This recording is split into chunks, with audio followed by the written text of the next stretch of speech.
Et bonjour Arnaud. Bonjour. Tout le monde va bien? Oui. Alors dites donc, on a un anniversaire à souhaiter cette semaine. Joyeux anniversaire, la dissolution. On l'a pas encore fêté. Oh là là, alors qu'on s'amuse tant depuis avec notre nouvelle Assemblée nationale à 1 an. Et comme toute personne d'1 an, elle marche pas encore. Elle gueule tout le temps, on comprend rien à ce qu'elle fait et ça sent mauvais. Vivement qu'elle gagne en maturité. Alors à propos de maturité, vous l'avez vu hier soir, le président veut interdire les réseaux sociaux aux moins de 15 ans. Il l'a annoncé, il a dit « Nous allons interdire... Brigitte, toi qui es prof, c'est quoi les réseaux à la mode ? Mais je t'ai fait un papier, il est sur ton bureau. Tu rangerais tes affaires aussi. » Ah, aïe. Si c'est ça, je laisse Bayrou s'en occuper. Et Bayrou, il va nous dire « Nous allons interdire les réseaux sociaux préférés des jeunes, copains d'avant, MySpace, Caramel, et j'ai demandé à Wanadoo, Club Internet, AOL, Voilà et Lycos d'agir dans les plus brefs délais. Donc fini Insta et Snapchat pour les moins de 15 ans. Putain, déjà qu'on leur a enlevé Pornhub et qu'ils ont des couteaux, je passe plus devant un collège, moi. Ils vont être trop nerveux. Alors évidemment, la nouvelle a fait un barouf du tonnerre au manoir Le Chypre. Parce que les réseaux, c'est un combat quotidien entre Manu Le Chypre et Kevin. Kevin, j'avais dit pas de réseaux sociaux. T'es trop jeune. Mais papa, je remets juste mon CV à jour sur LinkedIn. Tu éteins ça tout de suite. Attends papa, il faut que je félicite Hugues Lemonnier. C'est son anniversaire professionnel. 25 ans à la Sogipec. Kevin, ça suffit. Et pose ce couteau. Mais c'est pour mon Kiri, merde, avec cette histoire. Tant qu'on est dans les initiatives de ce genre, il faudra aussi penser à interdire les réseaux sociaux aux plus de 65 ans. Là aussi, il y a des dégâts considérables sur la santé mentale et des conséquences concrètes sur la société. C'est même pas une blague, hein. On est d'accord. Hein. Avant qu'il débarque sur Facebook, c'était cool. Et il y avait moins de gens qui donnaient du crédit à Florian Philippot et à la 5G dans les vaccins.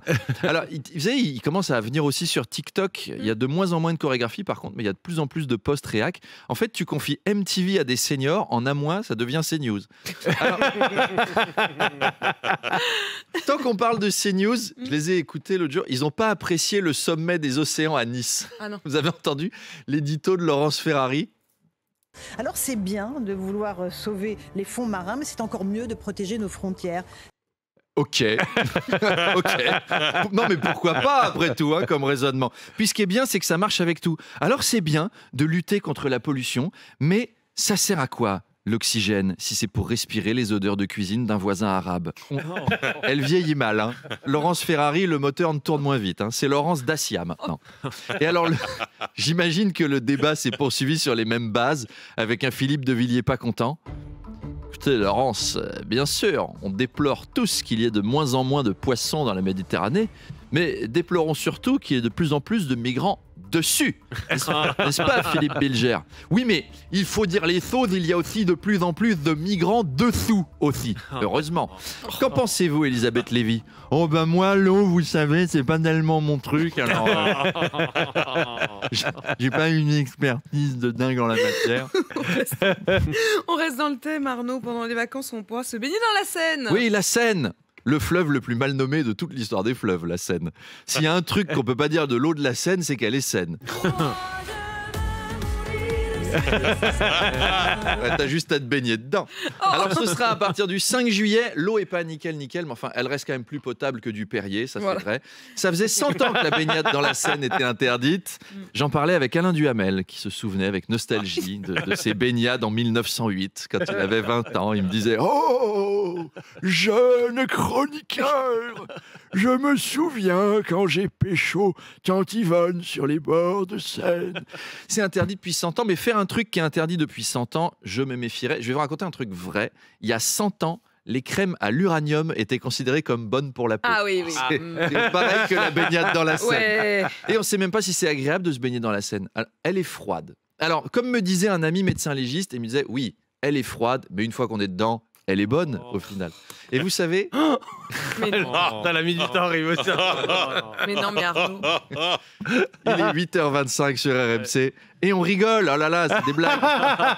Vous savez, je serais dermato, je m'installerais à Paris, moi, parce qu'une baignade dans la Seine, tu ressors, tu ressembles à Brice Hortefeux, personne n'a envie de rester comme ça, il y a du pognon à se faire. Allez, si vous avez moins de 15 ans, abonnez-vous au podcast de cette chronique, parce que bientôt vous aurez plus le droit de l'écouter sur les réseaux sociaux.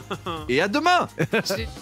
Demanche pirate, le face-à-face. Salut Arnaud. Bonjour, bonjour. Mon invité tout à l'heure pour le face-à-face à 8h30 sur RMC et BFM TV, c'est la présidente de la région Île-de-France, Valérie Pécresse. Oui, c'est la Valérie la plus importante de la droite depuis Valéry Giscard d'Estaing. C'est dommage, lui, on l'a jamais eu dans le face-à-face, ce serait cool. Valéry Giscard d'Estaing, bonjour. Déglingué Diana. Ça va être long, ces vieux souvenirs. Bon, bref, soyons sérieux. 2 secondes, Valérie Pécresse. La dernière fois qu'on l'a vue, c'était à l'Élysée avec le PSG. Elle adore le club. C'est une supportrice acharnée. Faudra d'ailleurs vérifier si elle n'a pas des baskets neuves au pied, parce que tous les pillards du Foot Locker n'ont pas été retrouvés.